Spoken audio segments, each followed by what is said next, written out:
Irene Mayaka. Thank you, Honorable Speaker. And Honorable Speaker, I also stand to partially oppose the bill, and I will confine my statement specifically to Section 12A. But Honorable Speaker, before I give the House my sentiments, I'd just like to tell the member for Kwanza who spoke just before Basil that we need to be very careful when we are making assumptions that relate to the Constitution. Because the moment you say that a CAS is like an assistant minister, then you're introducing an aspect to the Constitution that is tantamount to a popular initiative that requires a referendum to amend that. So you need to be very careful when you're making such assumptions.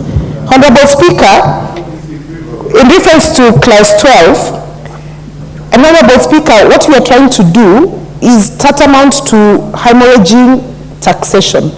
Because this is like you have a bucket of water that you keep pouring water into that tap, but at the same time, you have made holes in that bucket.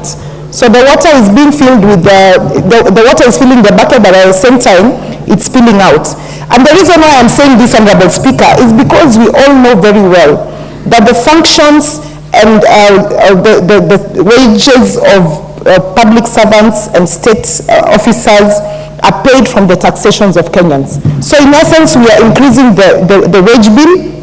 And Honorable Speaker, in this particular bill, it's not even capping the number of CAS. So I'm actually worried for my brother, the Honorable Chair of Budget and the CS for financial planning, in terms of if you're not capping the number of CAS, then how are they going to even be able to budget for the CAS that they want to bring on board? Because this is not stated in this particular bill.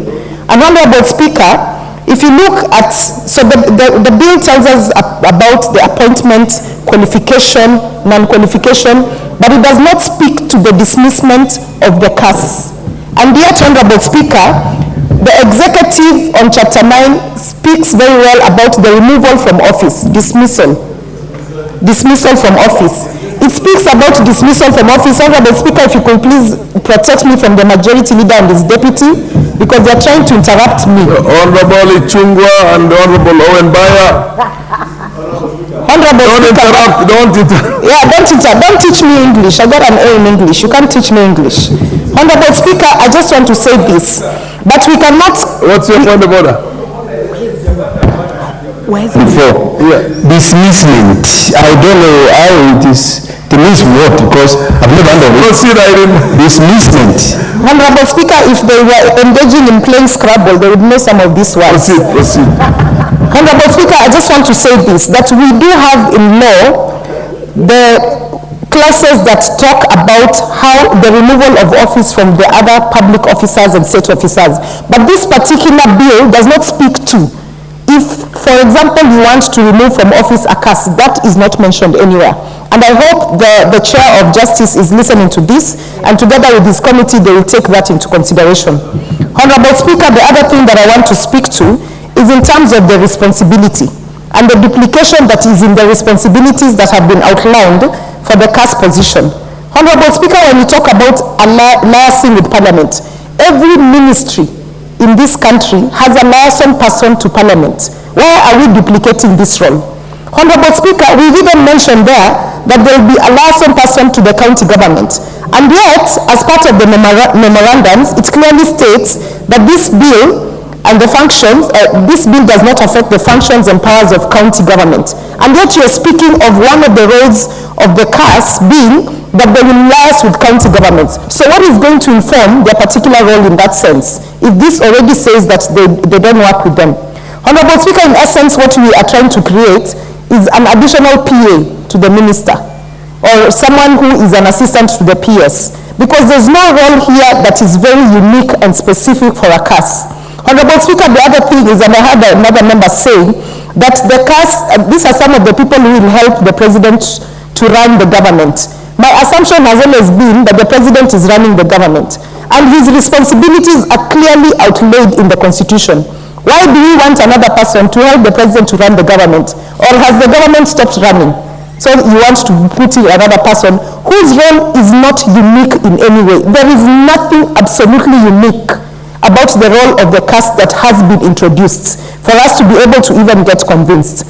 Honorable Speaker, the other thing is, right now, we are grappling with a lot of delays in terms of salaries for different state officers and public officers, and yet we want to introduce yet another log of wage bills. Are we really sure as a government, are you really sure that this is something that you want to take on? And Honorable Speaker, I've also looked at the qualification. And for me, I am actually feeling really sad and really sorry for the hustlers of this country. I am waiting for the day a bill will come here that will actually enable hustlers to be able to apply for some of these jobs. Because these things are very specific to a specific type of people in this country, but we're not looking at the masses. What do you have for the masses? What are you telling them? The Kenya Kwanza administration campaigned vigorously on the agenda of the hustlers, that they will defend and protect the hustlers and create employment for them. What employment are you creating for them? If you're only creating jobs for specific people, what are you telling them?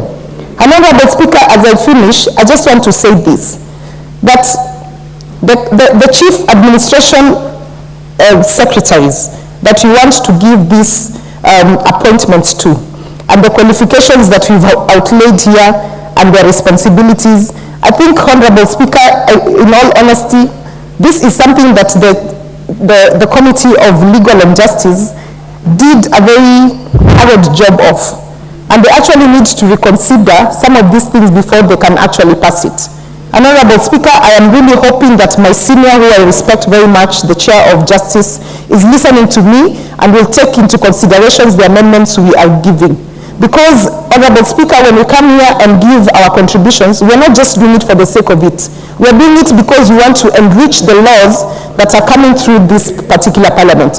Honorable Speaker, as I finish, I just want to salute and applaud you for actually overruling the member who tried to stifle debate, because we've had so many experiences of debates being stifled in this house, and yet the essence of us being here is for us to be able to debate, ventilate over issues. And Honorable Speaker, as we always say, even if majority will have their way, let us at least as minority have our say. I thank you.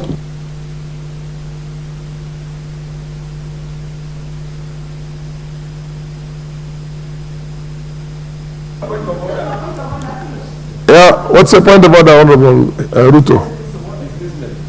Yeah. Thank you so much, Mr. Speaker. I just raise pursuant to standing order number 95 that this debate has been dwelled for quite some time, and that the mover can be called upon. Fair enough. Reply. Thank you. I now put the question that the mover be called upon to reply. As matter of opinion say aye. Aye. As matter of contrary opinion say nay. The ayes have it.